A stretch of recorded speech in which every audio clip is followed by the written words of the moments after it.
Seja muito bem-vindo ao canal de passagem, eu me chamo Miguel e hoje eu quero dar continuidade aos reviews que eu estou fazendo das obras de João Calvino. Lembrando que no vídeo anterior eu fiz o review do livro de Gênesis, tá?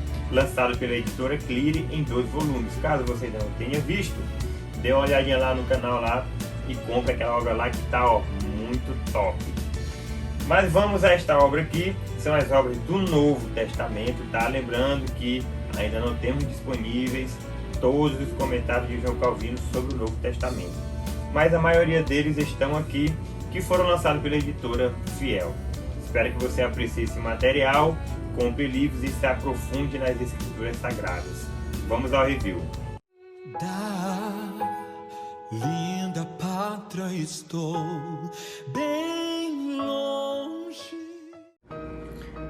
Vamos lá, meu irmão, a mais um review aqui das obras de João Calvino. Desta feita, estou aqui com os comentários de João Calvino do Novo Testamento, como vocês viram no vídeo anterior, que eu fiz o review do livro de Gênesis, volume 1 e 2 aí da editora Cleary. Já estes comentários aqui de João Calvino, eles são da editora Fiel, tá?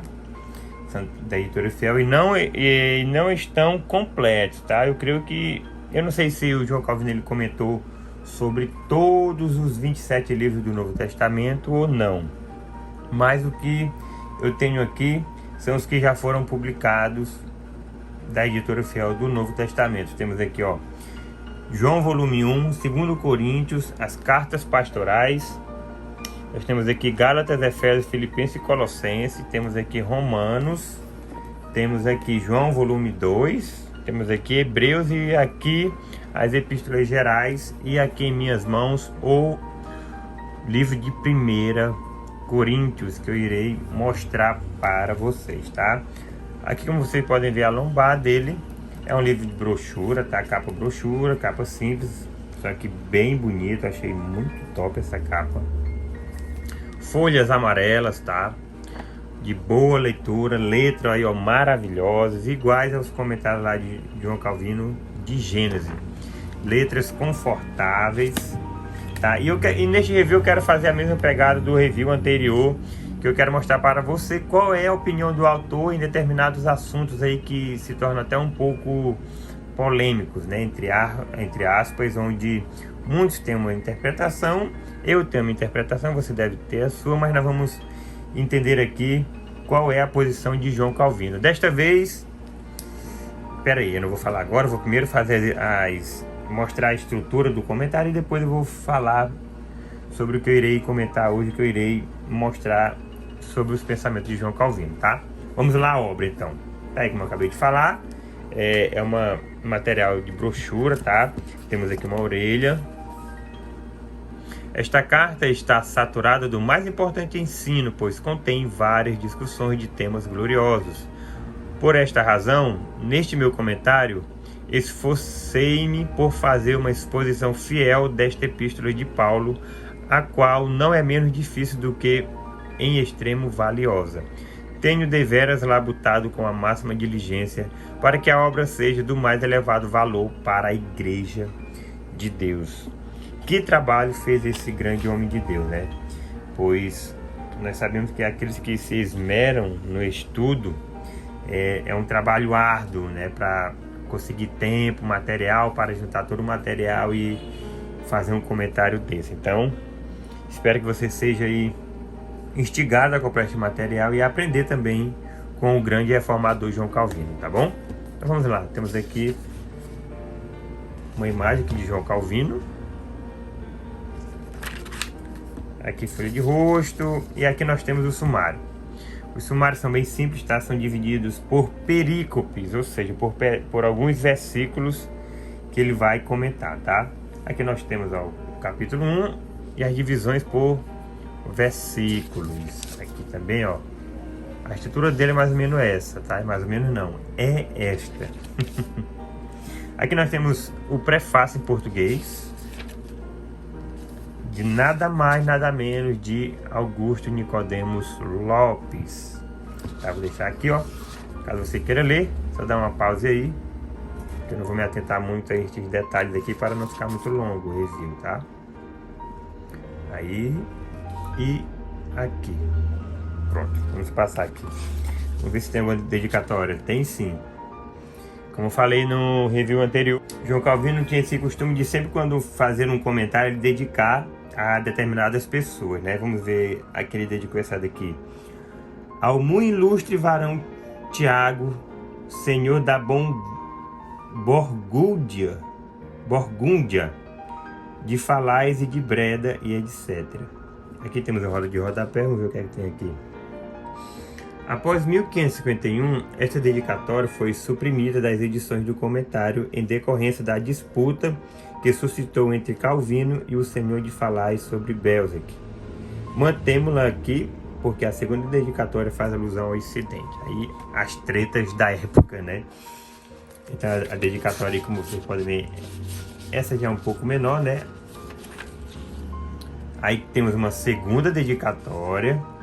Saudação a um fidalgo, mais excelente por sua virtude do que por seu nobre nascimento, senhor Galeasso Garranciolo, filho único e legítimo, herdeiro de Marquês de Vico. Então nós vemos aqui que essas dedicatórias não eram para qualquer pessoa, né? Deviam ser para pessoas de um alto escalão aí que professavam a fé ou não, né? Aqui temos a segunda dedicatória. Aí nós temos uma análise da primeira epístola de Paulo. Aqui já é quase que uma introdução à carta de 1 Coríntios, né? Vai fazer um panorama aqui. Aí aqui nós já temos o capítulo 1. Olha aqui como ele pega poucos versículos. Diferente do de Gênesis, o de Gênesis ele pegava algumas palavras e discorria sobre aquela palavra. Já aqui não, aqui ele já é bem mais exaustivo, devido ele pegar esses 3 versículos aqui e discorrer sobre eles. Aí após estes, consequentemente ele vai fazendo com os demais, tá? Aqui é um livro parrudo também, tá? Quantas páginas aqui? Este aqui de 1 Coríntios tem, vou mostrar aqui, 598 páginas, tá? Então, como nós estamos aqui em 1 Coríntios, deixa eu mostrar aqui para você como é que ele vai trabalhar os capítulos. Aqui, ó, nós temos, ó, os versículos em português e aqui em latim, tá? Lembrando que ele era fera também em latim. Aí aqui o versículo, até o versículo 6, aí ele vai discorrer, ó. Versículo 1, versículo 2, aí ele passa, versículo 3, 4, 5, chega no 6. Chega no 6 aí, novamente, temos aqui os outros versículos, ó. Versículo 7, 8, 9, 10 até o 17. Até o 17 ele vai discorrer novamente. Até o 17, acabando o 17. Aqui, ó. 18. Dou graças a Deus porque falo em língua mais do que outros vós, tal. Aí ele vai também discorrer sobre o versículo. E ele vai pegar todo o versículo e dar a sua opinião sobre eles. Então nós temos aí a estrutura do comentário. Então nesse aqui nós já podemos ver que ele é bem exaustivo, tá? É aquela pegada, pessoal, bem pastoral, às vezes um pouco exegética. Ele se atenta também a algumas palavras no grego, né? Como estamos tratando do Novo Testamento, então o grego está sempre na ativa aqui. É que ele termina o capítulo 14 e assim sucessivamente, tá? Então a estrutura do material é essa. Agora eu quero mostrar para você e ler alguns comentários de alguns temas que eu particularmente gosto demais. Então nós vamos abordar 1 Coríntios capítulo 14, versículo 2 e 4, que é sobre o falar em línguas estranhas. Esse falar em línguas estranhas é o que nós ouvimos hoje em dia, ou é idiomas ou línguas estrangeiras? Vamos ver qual é a opinião de João Calvino sobre esse tema aqui, ó, que é muito bom, que eu gosto demais. Depois eu não sei se eu pretendo fazer um vídeo ou não acho que vai ser necessário falar sobre a minha experiência com este dom de língua, né, as línguas estranhas, e o que eu penso hoje. Então eu espero, não sei se eu vou fazer um vídeo mais para frente ou não sobre isso, tá? Conforme vai passando os tempos aí, eu vou ver se será necessário ou não. Tá, mas vamos ver aqui o que é que João Calvino diz sobre, sobre 1 Coríntios 14, o versículo 2 e o versículo 4, que eu quero tratar, tá? Vamos ler o versículo 2. Pois quem fala em língua desconhecida não fala a homens, mas a Deus, visto que ninguém o entende, mas no Espírito fala mistérios. Vamos aqui ao versículo 4. Aquele que fala em línguas desconhecidas edifica a si mesmo, mas o que profetiza edifica a igreja. Eu quero pegar apenas estes dois versículos aqui, para nós entendermos mais ou menos qual é o pensamento de João Calvino, tá? Vamos aqui ver o que ele fala sobre o versículo 2.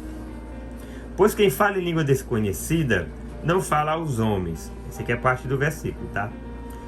Agora vamos ao comentário.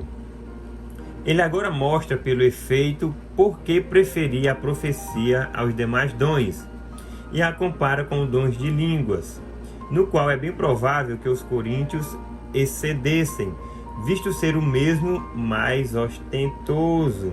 Pois quando as pessoas ouvem alguém a expressar-se em língua estrangeira, geralmente sua admiração é excitada de uma forma incomum. Já vemos aqui algumas indicações, né, que ele já expressa aqui que as línguas eram línguas estrangeiras. Vamos continuar. O apóstolo, pois, mostra, partindo de princípios já pressupostos, quão perverso é tal comportamento, já que esse dom de línguas não vale absolutamente nada para a edificação da igreja. Seu primeiro ponto é este: aquele que fala em línguas desconhecidas está falando não a homens, mas a Deus. Em outros termos, segundo o provérbio, ele fala a si próprio e às paredes. Não há pleonasmo no uso da palavra língua, como sucede nos seguintes casos. Ele falava com sua própria boca, eu ouvi sua voz com estes ouvidos. Isso aqui é um exemplo de pleonasmo. Ao contrário, significa uma língua estrangeira. A razão por que ele não fala a homens é que ninguém entende.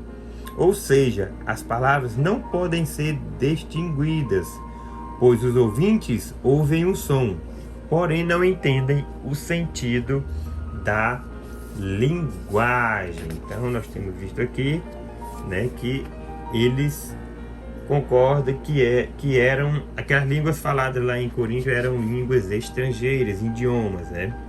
Vamos continuar. Ele fala no Espírito, ou seja, por meio de um dom espiritual, pois esta é a forma como a explico juntamente com Crisóstomo. Fala mistérios e coisas que permanecem secretas e que, portanto, não trazem nenhum proveito.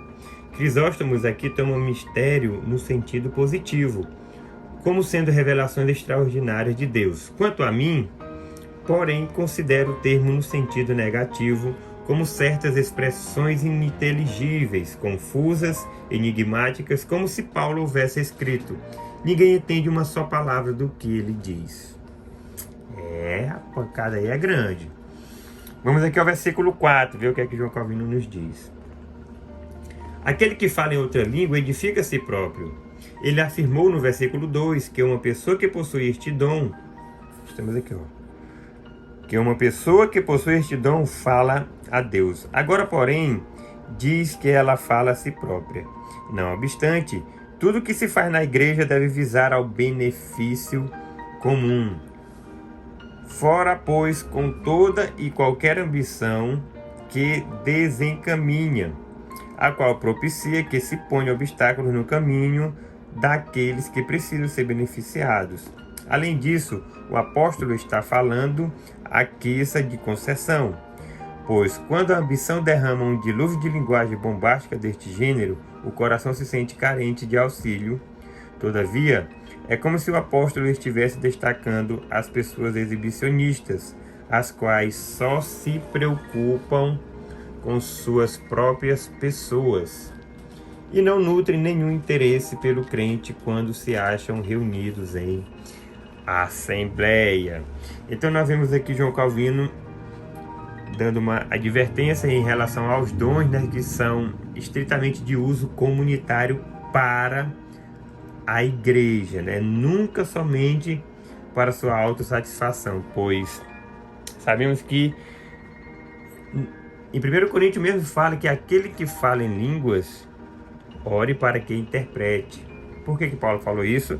Para que haja compreensão tanto da igreja como aos visitantes, né, que porventura chegam na congregação e observam uma manifestação dessa. O que eles vão achar?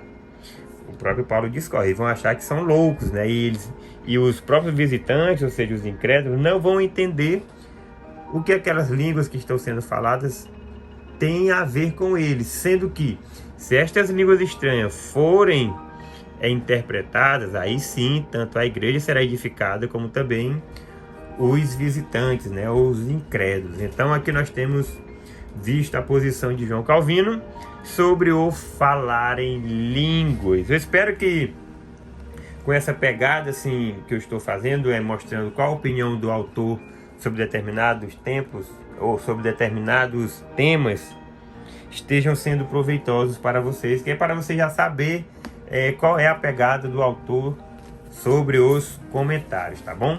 Espero que você tenha gostado desse review aqui e vamos continuar agora com o review dos Salmos de João Calvino, tá bom? Espero que você tenha gostado desse vídeo aí e que Deus te abençoe grandemente. Até o próximo vídeo.